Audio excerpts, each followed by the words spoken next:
You weren't put here to live in the shadows of life, to exist beyond the sun's grasp, to stay on the outside, looking in. No, you weren't put here to live in the shadows of life. It's important to remember the difference between now and forever, the distinction between today and tomorrow, because from time to time they look deceptively similar. Especially when we inevitably find ourselves in the darkest of times. When despite our best efforts, our world is reduced to shadows, void of hope.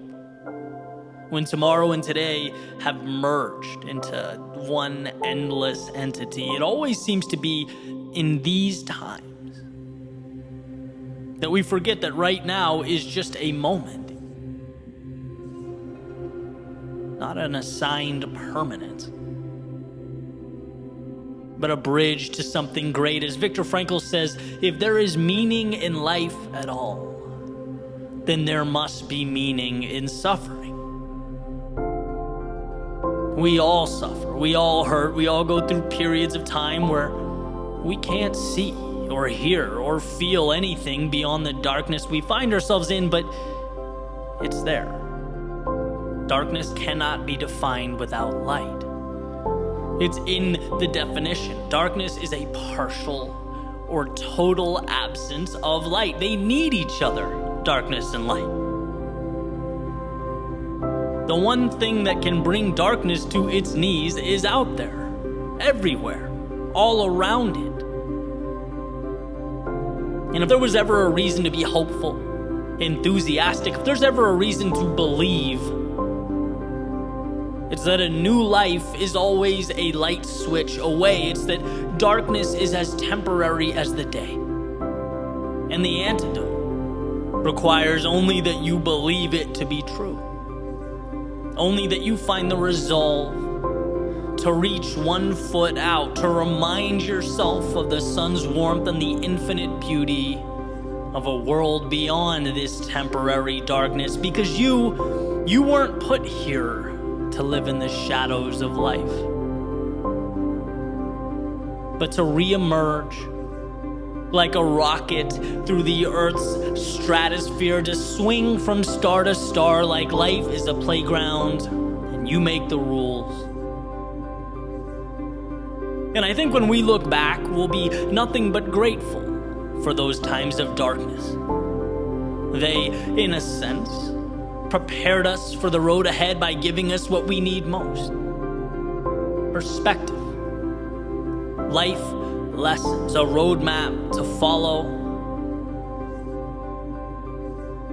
Because you don't appreciate the light, the sun, the clear blue skies, the wind on your face, the sound of the waves, the chirping of the birds. No, you don't see the beauty in any of that until, even if for a moment, it is taken away.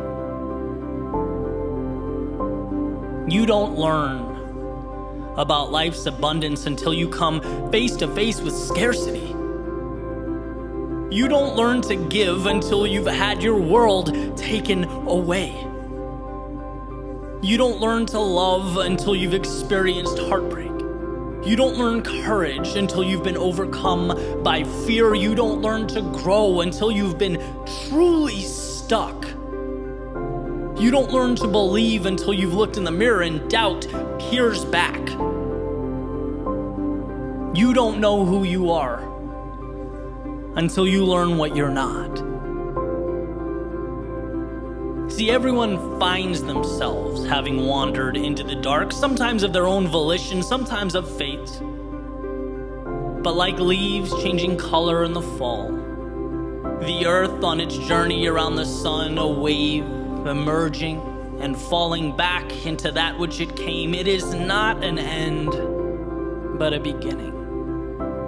Life's way of preparing us for what's to come, introducing us to the infinite possibility of tomorrow, because you weren't put here to live in the shadows of life, but to emerge from them. To light up the world. No, you weren't put here to live in the shadows of life.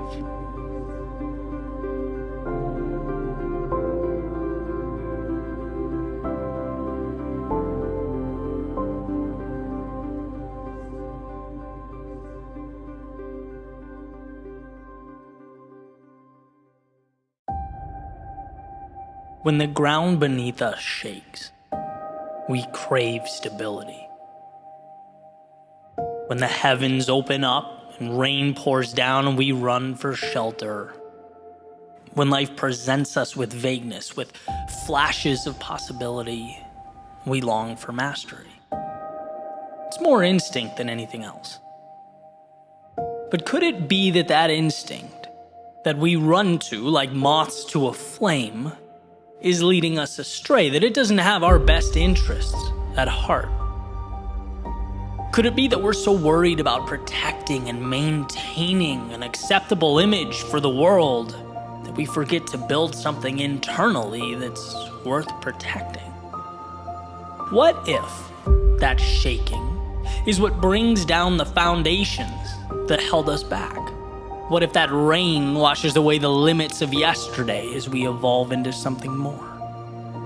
And what if those flashes of possibility require of us not mastery, no, not yet, but a willingness to be the fool? And what if that willingness isn't an unfortunate dead end, but a beginning? In one of his lectures at the University of Toronto, Jordan Peterson said, if you are not willing to be a fool, you can't be a master. In the cycle that is self-discovery, that is growth, we have to at some point step into an arena that's foreign to us, that we don't yet understand. We have to be willing to operate with inadequate resources, trusting that, they'll be picked up along the way. And that's a lot to take in. It's painful to know that others are going to have knowledge and skills and competencies that you won't. That you'll willingly inject yourself into the bottom of some hierarchy with nothing more than aspirations. But that willingness is your vehicle. And what's clear is that everyone wants the moon, but very few people have the courage to start constructing that spaceship. Very few have the courage to be the student.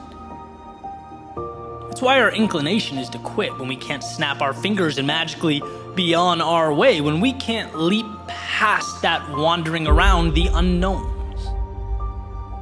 The reality is, we have to fight, to scrap to obtain that sense of belonging in a particular competency. And just talking about it brings me back. It's an obstacle that we all face. It's super real to me. I remember being featured on a podcast where the host literally asked me, why should I listen to what you have to say? Right? Like, who are you? Why are you road mapping your journey? Right? I remember fighting for relevance in an area in which, at the time I knew almost nothing about.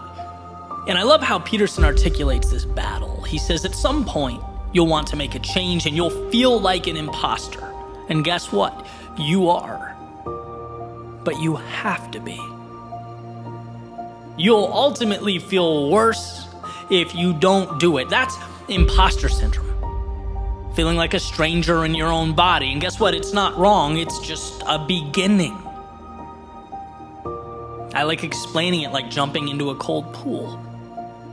It feels uncomfortable at first. It feels out of place, but then things normalize. They become comfortable. And what's the other option? To fear that minute of discomfort and never jump in? It's what we need to tell ourselves when we want something, but the climb seems too steep, right? That climb is manageable. You'll acclimate. The adversary's pushing beyond that fear of starting anew, taking your limited understanding, bringing it to the base of that mountain, a new Goliath, and looking up with confidence. And the question is, can you be foolish enough to do that? And once you've made that ceiling your next floor, will you be foolish enough to do it again and again and again? And breaking through that fear, knowing that stumbling around for a period of time doesn't kill you, it's required. It's the inability to show weakness or appear vulnerable. That's what chips away at you for a lifetime. If you want more, immerse yourself in that cycle of mastery. Start at the bottom and ascend. And when you approach the top, separate yourself and find another ceiling to chase. Replant a seed. Play the role of the fool again. This is the formula for growth, for prosperity, for fulfillment. This is the pathway to anything of substance. You take your L's, you embrace your critics, you swallow your pride, and move towards a tomorrow that far exceeds today. As your reality changes, your perception changes, the company you keep changes, you'll start to see that what's around you is made by people who are willing to fail and fail often. Our world is one devised by those who could put pride on hold. By those who were humble enough to crawl through the unknown long before they ran anything. Who knew that before they played for any title or championship, they must first play the fool.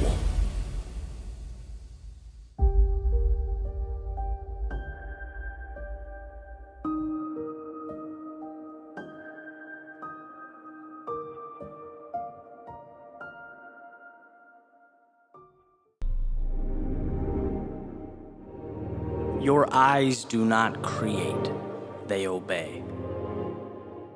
They are projectors that play the stories your mind has written. Messengers, delivering pictures you've already painted. See, you win or lose long before they open. Your outcome's decided long before they see a thing. Your outlook is not a reflection of the world around you, it's a reflection of the world within you.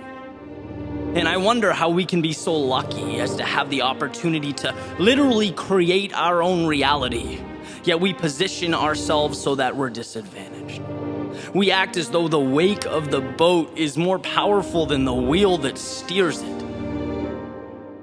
We remind ourselves of the obstacles, instead of reassuring ourselves that we possess the ability to get around anything and everything that stops us. If we can create our own landscapes, why insert storms? If we can define our own rules, why penalize our progress? If we're capable of feats beyond our wildest dreams, why do we instruct our eyes to see stop signs? Your eyes long to see the world as it was meant to be seen. With its color, its fullness, its beauty, its perfection. Why not give them permission? See, there is no use for the negative. The downside brings you nothing. There is no value to be obtained or acquired from what doesn't push you. The solution is simple. If it doesn't make you stronger, let your eyes see beyond it. Refocus, re-examine, because I promise you the answers you need are in the same frame as the things that hold you back.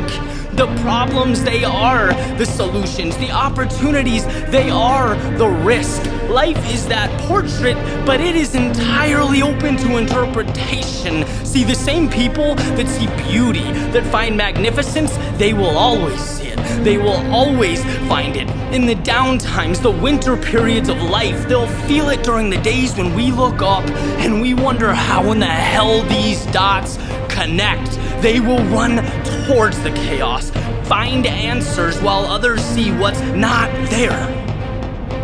Eyes are the tunnel in which all that data is transferred, but understand this, it doesn't begin externally and flow into your brain.